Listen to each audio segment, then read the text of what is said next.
Welcome back to Bernie Talks Fighting. I am joined today by a man I've known for a long time, Matty Boreland, who's Colerane's first pro boxer in 25 years. He's fighting in the Devinish complex up in Belfast in 2 weeks' time, looking to go 5-0. Matty, what's the crack? Thank you very much for coming on, mate. Thanks very much for having me. Yeah, 2 weeks on Saturday. Hopefully I go 5-0. Well, I will be going 5-0, and no, I'm looking forward to it, and glad to be joined by you today. I love it. I said there, Colerane's first pro boxer in 25 years. How does that feel, the town you grew up in, being the first representative on a professional stage in boxing? It's scary, to be honest with you. Obviously, whenever I turned over, it was like, still didn't feel real. And now I've turned over now just to sign my first contract in April last year. So I've been pro, made my debut in June, so it's just over a year now, and my record's starting to build up, and my profile's building up too, so it's still just living my dream really, and it's all coming into play. Would you say it's been pretty perfect going back to the start of your pro career? Obviously 4-0, you've got a knockout on there. Has it went pretty perfect from start to finish? Oh, completely perfect. Like 2 years ago, I was working on a building site in Dublin, and I'm sitting now 4-0 as a pro, and one knockout, fought an 8-rounder, and I'm potentially looking at winning titles this year as well. So perfect start, and looking to continue on. You've made a change, a massive change for you, going to Ryan Burnett, obviously a good old professional boxer himself. Can you kind of talk us through that change and how beneficial that's been for you? Well, it was only really 3 weeks before my last fight. There was a bit of a disagreement and stuff with my old coach and stuff like that there, and they left me 2 or 3 weeks before that last fight. So I was really left coachless 2 or 3 weeks before that last fight, and Ryan done a real good favour, and I rang Ryan. I'd done 1 day a week with Ryan, and I rang him and I said, look Ryan, I've no coach, I'm fighting in 3 weeks time here, I need a big solid.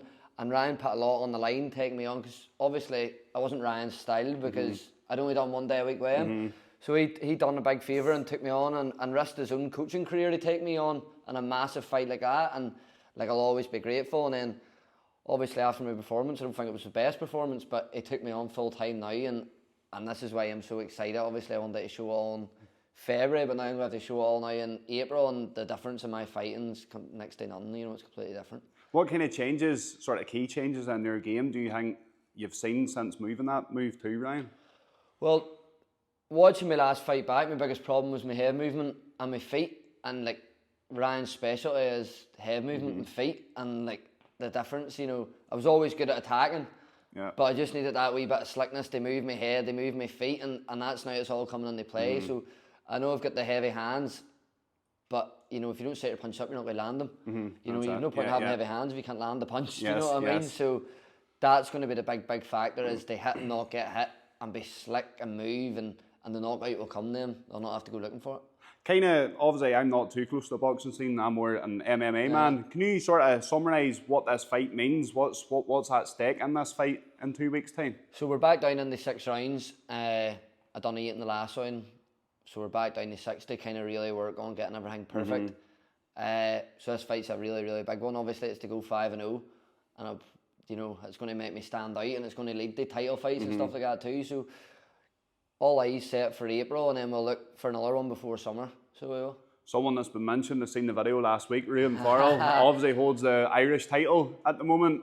What do you have to say about him? You're obviously calling for that fight. Ryan's calling for that fight. Why is that the fight to make?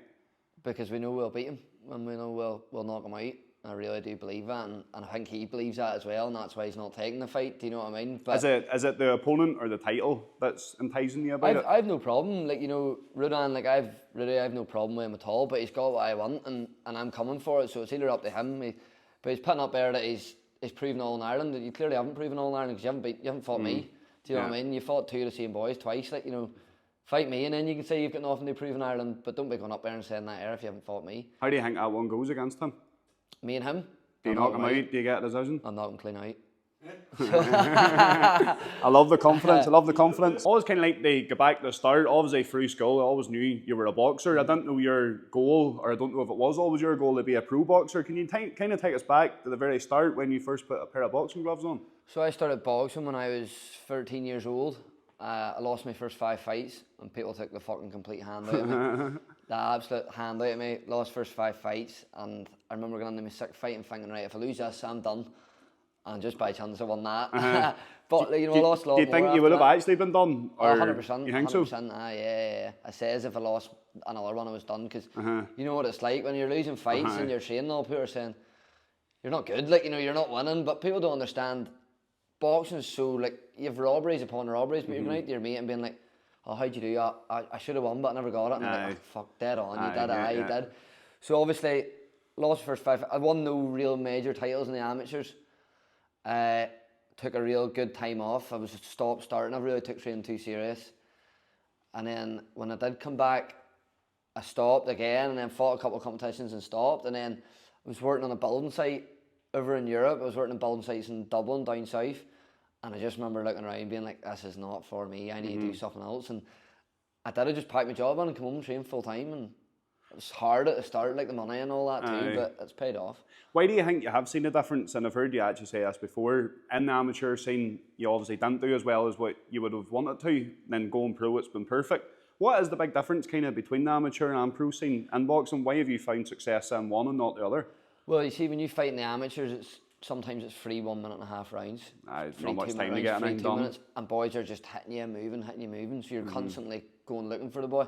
Pro boxing's different. They're there.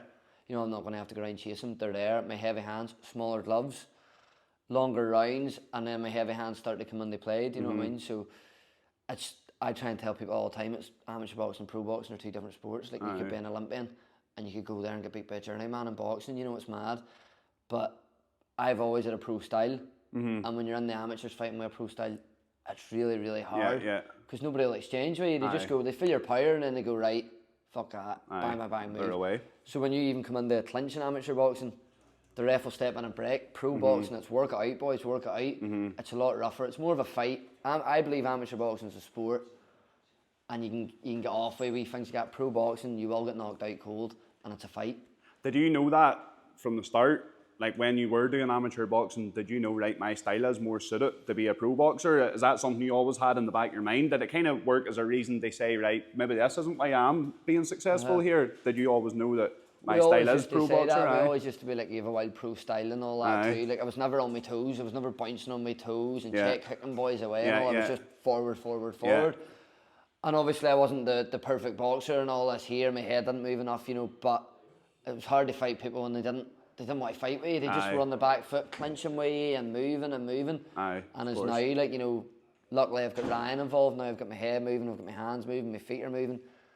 It's all coming in together now. And in another 2 or 3 fights, I'm going to be a really, really high level fighter. I'm confident. When you look at the next 2 or 3 fights, what way do you envision it? How sort of far do you think you could go, ideally, within them sort of next 2 or 3 fights? So my next fight now in April, and then I would have another potential date now in June time. So I'll go for them too, and then I would like Rudy then at the end of summer for the Irish title. And my main goal when I turned pro, I said my main goal was to win an Irish title. And now I'm like, I could go more and more, which is good. Oh, of course. Always kind of set your targets higher. Yeah. So I would love to win a British title. Would be my real goal, you know, and I'm confident I could achieve it. Class. The SSE Arena, I wanted to speak to you about that. It seemed like an unreal occasion. The scene videos you warming up backstage, and of course our capital city's home stadium or home arena. Can you kind of talk me through that feeling when you're walking out? You mentioned there before that the Korean fans singing the songs. Like, we grew up in them stands over there singing the same songs that they're singing you walking out in the SSE Arena. What's that feeling like? It was absolutely surreal. So, like, I was doing my ring walk, so I sold 250 tickets that fight, and was pretty sure it was the most tickets sold in the whole venue. Serious? And they were the loudest. Like, there were 250 people, but they're 250 Hallions. Like, you know what I mean? So I was walking out. You didn't even hear my ring walk, and boys were singing, like, absolutely carnage. But that's that. You know, that was an 8-round fight. Coming in the round 6, 7, 8, I needed that. The last half of the fight was my best part of the fight. And it was probably them boys shouting and screaming for you that gives you that extra drive. And as you says, we were in the railway end from 14, 15, up to no good and all that too. But it's good to see all them boys are still coming way up there and stuff. And the mecca of boxing in our home country as well. So, like, the support from everybody, like, I can't appreciate everything. Like, you know, pro boxing's a business. If I didn't sell tickets, I wouldn't be on a show like that as well. Do you know what I mean? So Oh, surreal, and as you say, singing Korean songs, like, you know, you're normally singing them on the boxing, like, I know. That's mad. Oh, brilliant. That's cool. Obviously, the best way to repay them fans would be to bring a show back here, wouldn't it? Back here to the Korean Showgrounds. The Korean Showgrounds would be a dream. I've heard you mention that before. Is that something you kind of visualise for the future? Is that something you think could happen? Well, to be honest, I would love to fight Rudy in the Korean Showgrounds. That would be good, because obviously he's a good ticket seller himself as well. We would sell out the Korean Showgrounds fight, even putting another fight on the card. Do you know what I mean? Of course. There's so much things with boxing where you need like doctors here, and you have to be within a certain amount of mileage of the Royal. Is that right? So that's a big obstacle in it. But look, I've seen madder things happen. Do you know what I mean? Look at Northwest, you have a helicopter on standby and all that too. You know, so that's the visualisation of believing in that. And you know, if I keep winning fights and keep winning titles, they're not going to say no. No. Like, if you make them money, they'll make sure anything happens. Do you know what I mean? And as I said, it's a business. Like, they will make it happen. That'd be a serious sight out there, wouldn't it? I'll be deadly. Be wise, imagine the town. I'd be mad. Imagine the town. I think you'd have to move out the town for fucking fight week to get that concentration. But you see, even there now, like whenever I started, and I done an interview with Stephen Norton. He does all things boxing. He's from Coleraine. Oh, is that right? And that's what he says to me. He says, I've never in my life would have thought I'm sitting down with people in Coleraine. And he says, look, it's going to come to a point people are going to stop you down the town and be like, hear this. And it's happening now. Aye, that's mad, isn't it? You're like walking about and you're like, fuck, this is real. And it's in such a short space of time too, because like, how long ago do you say you went pro? Last year, like I was in the building site in Dublin, you know, like 2 years ago. Last year, that's a serious amount of progress within 1 year. Exactly. And like ever since I've been with Ryan, I'm sparring boys. I was sparring last year, and the difference is sparring, like they're obviously improving as well, but I'm improving that much better. Yeah. Because I'm doing everything right. I have a professional team around me. I've got, like, even when I turned pro, I didn't really like a strength and conditioning coach and a nutrition. I've got a nutritionist now. I've got a strength and conditioning coach. I've got a mobility coach. I've got a professional boxing coach. I'm surrounding myself with a professional team, and the results are going to show from it all. You can see them for sure. You can see them in your performances. Something I want to mention, of course, your story is inspiring. There's loads of young boxers in the town that will look up to you. Yeah. Chrissy B, your bro, also has an inspiring story. It's good to see him kind of be your number one man in your corner, be your hype man. Yeah. What's that like, kind of seeing his journey and seeing him now in your corner and kind of using that as inspiration as well? Well, if you had told anyone a year ago that Chrissy was in my corner in the SSE 6 months after everything he obviously went through and stuff wasn't easy, and he's came through it all, and we're that important, we're together. We've got me and Chrissy and my wee brother, and like we do everything together, like they're my two best mates. But that's how you surround yourself. We all have a goal. They do everything for me. We go in at night time, put a TV on, right? Who are you fighting, right? Just continue, so we all watch it, and we all go, right, well, maybe something to that. So we're like, in my house, it's like a team of all of us. And Chrissy's all in there, like Chrissy loves it. He's loving it, like. Chrissy would be actually a very, very good coach, because he's that in it. He'll study everything. Do you know what I mean? I know. And then obviously won his first championship there. That's class. Won the first championship, County Derry champion. That's class. His story itself, you know, to go from what he was to where he is now, that's just inspiring as yours, like, for sure. So he's fighting now as well. Him and my wee brother are both fighting now in May. And Ockie's all in there, like he's eats, sleeps and breathes boxing, and he run for charity. He raised £500 or something for charity, and then we done the charity run in December for mental health. Lethal. And then he done one for addiction as well, like, so. Lethal. Does it make it kind of easier for you?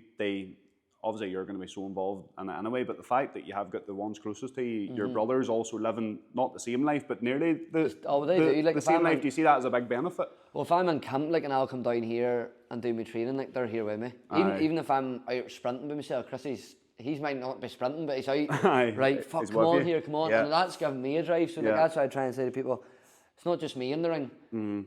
You have a whole family of mine and you have a whole Coleraine as well, as I said. Nice, that's class. Wanted to ask you your opinion on, obviously, my world MMA has kind of collided with boxing recently. Dana White and Turk Al-Sheikh has got involved. What's your opinion on sort of boxing at the top? Do you think there's going to be changes with them guys involved? I see your boy Turkey's a big WBC competition and all on Saudi and we don't Kerry that I train with.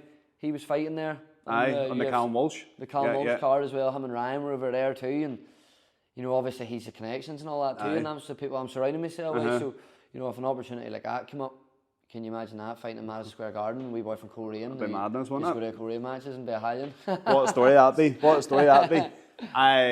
want you to give your advice. There's probably young boxers that will watch this, whether they're from Coleraine or they're from the province or wherever the hell they're from. What would your kind of advice to them be? Because you're in a unique scenario where they might be picking up losses in amateur and they're maybe thinking about giving up. You know, what would your advice to them be? Well, obviously, you know, whenever I was younger, I remember looking, even when I started boxing, I was like, oh, go pro, and then you're looking around, you're like, sure, there's nobody that's done it. How the fuck am I going? And you think it's impossible.